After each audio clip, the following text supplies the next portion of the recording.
What's going on YouTube? Welcome back to another video. I'm super excited to be in front of the camera again to talk to you guys. And in this video, we're talking about my journey from starting off not knowing anything about photography to a year and a half later being a published photographer in Voyage Dallas magazine. Really cool experience for me. I've had a lot of ups and downs with photography, but I really wanted to share my journey for anybody out there that's picking up photography or just interested in the journey. Hopefully this video will be value to you. So I started photography in 2018. I was actually gifted a camera set from a friend, and when I started photography, I didn't know anything about it. I actually started on the front side of the camera. My friend was a photographer, and I was kind of modeling for him. I didn't really know anything about photography, and a little bit later, he actually gifted me that camera set, and when I got it, I didn't know anything. Like, I didn't know anything about ISO. I didn't know anything about aperture. Like, I'm talking ground zero. So kind of the first thing I did was just take photos of whatever I could. And I watched a lot of YouTube videos about how do I operate a camera? Like, what's the tool that I'm using here and how do I use it? So I would just watch a bunch of videos and I'd practice with ISO. Biggest thing was I shot in manual. I did not shoot in auto. I shot in manual so that I could learn the camera and learn how does this thing work, you know? And that was really big for me because as I got more advanced and it became, crunch time with certain photos and I had to operate, I wasn't just relying off of auto. I knew how to use the camera and I knew how to adjust for things. So I think that's a big tip is starting off, just put the camera in manual and try to figure it out. Try to learn how to use the camera. So I did that and I started just taking photos of whatever I could. I just took, photos of like dogs or, family friends or get-togethers, just whatever to try to figure out like, okay, what do I like taking photos of? And after a couple months, I figured, okay, so I don't really like taking photos of like weddings and stuff, which is what a lot of people do photos of. Instead, I like, fitness and fashion because I can tell stories with my photography. And so that's what I did. I started taking photos for free of people that were local that, were involved in fitness or fashion. And I would pretty much curate the whole shoot. So I would come up with the outfit ideas. I'd come up with the locations. I would, pretty much put the whole idea together. And I'd reach out to these people online. And sometimes when you're starting off, you have to work with people that are not as experienced.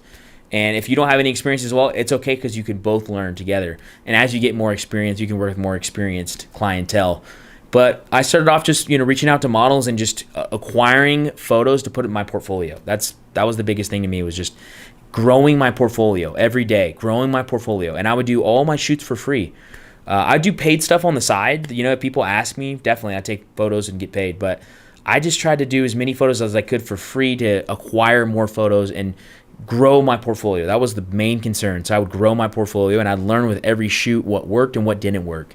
And as I got more progressed in my photography journey, I realized how important my locations were. That was a big thing to me. As you can see in the photos that I've been sharing, geometry is a very big thing to me when I do photography. I love to have a very geometrical background with kind of a story to it. I would choose these big monolithic structures, these big kind of grayish structures. I really liked using kind of neutral colors as well, so that the focus could be on the model and not so much the background. The background was there and it was important, but it was kind of like to show almost like a hero villain type of a vibe.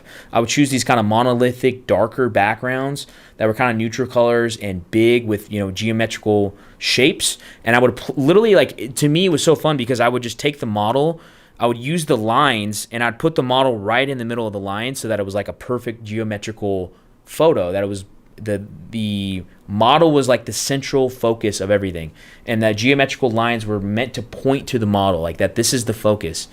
And so I would use that. I would use shadows a lot. I really loved using shadows and lines and geometrical shapes. And what I would do is, before I would meet with the model at the location, I would go to the location first to check it out and observe what I have to work with. And I would, figure out the angles and everything. And that all came to play the next day. I was already ready for the shoot because I had gone there in person, seen everything, and I went, okay, I know I'm going to take this angle. I'm going to put the model here. I'm going to use this line, this shadow. The light's going to be hitting from right here. And so that really helped me with my shoots. And I would even, to find locations, I would scour the internet. I'd go on Google. I'd go on, Pinterest. I'd go on other people's profiles. Main thing for me was I wanted to try to try to find stuff that other photographers had not shooting at. Try to find stuff that was kind of off the beaten path, that was a little different, a little weird. I mean, everybody knows to go to the certain parks or the certain, attractions for photography. I mean, people just type in best photography spots in whatever city. But to me, I always avoided that list. I wanted to go with stuff that people like never thought of would be a good photo. And I would drive down the road, and when I saw something that caught my eye, I would pull over and try to find a way to get in so I could see if it was a good spot.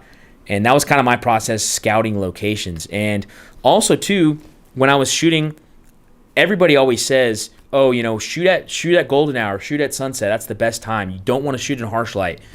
That would be the time that I would shoot, would be at harsh light, because I knew, I had to kind of take like a different approach and not be like every other photographer that shoots at golden hour, the same shots at the same locations.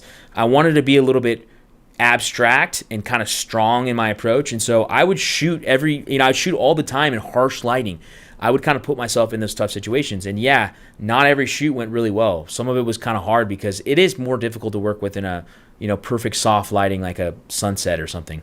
But I would choose those tough times and I would work with it. And I would even, it's kind of like going all in, and it's a certain style. Some people might not like it, but to me, I really like that hard lighting, kind of high fashion look. I began to love it, and I would just only want to shoot in hard lighting. And I never really used any artificial lighting, never used like any flashes or anything. I would just use the sunlight pretty much. And that really was kind of gave me the advantage because I could focus more on the creativity of the photo and, like the whole putting the photo together, like the composition. To me, the composition was everything. The composition was so important. I wanted you to look at the photo and just be amazed, like, wow, like that's so cool. And I would come up with these unique, structures and unique like formations. I loved working with dancers and people that, could move their bodies really well, athletes. I wanted it to be an action-packed photo. I wanted it to tell a story. Movement was such an important thing to me. I couldn't stand like a stale model. I wanted people that could move. And there's always a place for that. And, definitely, there's different kinds of modeling and there's different kinds of photos. Just for me, though, I loved high movement. I wanted my photos to tell a story. I wanted them to, be high action and just grab you just from the photo, have the photo literally reach out to you and grab you. That was my whole goal. And I would just go online. I'd go on YouTube and search a lot of stuff with, I think his name's Phlearn, Phlearn, Phlearn on YouTube. I learned a lot of stuff from him about Photoshop because to me, Photoshop is very important when you're a photographer. It's super important. There would be a lot of times where I would take so I'd have a really good photo of the background of exactly what I wanted in the background, but the model was off. Like something was wrong. There was a shadow, whatever it was. So I got so good at Photoshop that I realized, okay, I could take the perfect background I want, and then I can look through my photos and find the perfect model pose or whatever, whenever they look the best. I could literally put a lasso tool around them, drop it into the other photo with the perfect background, and then just, make sure that the edges and everything is clean, kind of just do like a mask and make sure I clean up everything so that it looks perfect. And I would adjust the lighting to make sure it's, right and correct. And I put that photo out there and you wouldn't even be able to tell. I literally created a photo that didn't exist. I combined two different photos, and that's the power of Photoshop. And I always tried to not really release my editing process. In my early days, I did kind of show it because it was kind of a trend to show before and after and stuff. But I realized kind of the magic of not revealing what your editing technique is and instead just kind of letting the viewer be, just shocked by it. That was always appealing to me, just kind of staying low key. And obviously if other photographers asked me and stuff, I would reveal that to them. But for the general public and people out there, I wouldn't really typically share my before and afters. I like just showing the after product, just showing, what it's like when it's finished, kind of like a nice work of art. And yeah, I would take photos every day. I was known as the photo guy because I was so committed to learning. And I would always ask other photographers questions. I was always looking at other photographers, not as competition, but as friends. And I would come to them, people that were ahead of me, and I'd say, hey, what have you learned? And, and I would share my mistakes, things I'm learning, what they're learning. And we would share networks. And to me, it helped me a lot collaborating with other photographers that were ahead of me, and they would show me their editing techniques, and they'd show me, you know, how they export and all that. And that really helped me. It was nice to have a community of people that were all in the same journey of learning photography. And so I would pick, you know, some people online that really inspired me, and I'd kind of take ideas from all of them, and I would create my own style. And I would, you know, pretty much set up the whole shoots. I would pick the clothing that I was going to choose, you know, for the shoot. I would make sure that I would send the model like a sketch of what's going to happen, and like a Pinterest board. That way we were on track. We knew what was going to happen, what the idea was going to be. And I worked with a lot of modeling agencies. I worked with, you know, fitness people, and, you know, different brands, like big brands. And it was, man, it was fun. It was really fun. It was an awesome journey. It was tough at times, but it was well worth it. And I started in March 2018, and by October of 2019, I was published. So that was about a year and 6 months. And that was consistent work. That was working, you know, all the time, like probably 5-6 days a week, really focusing on photography and doing as much shoots as I could. I would say like at least a shoot a week, doing shoots and getting out there. I think the best way to learn is just take photos of the stuff that you like, and just continually take photos and learn every shoot what works and what doesn't work, and just improve it every time. And take the photographers that you like, take your work and go, okay, how can I literally, like, what am I doing that's so different from theirs? And what kind of inspirations can I take from them to put it in my own work and make it my own style? And that was kind of a difficulty at times, was to find your own voice. But when you do, you'll crush it. And I loved kind of creating my own style, stuff that was unique to me.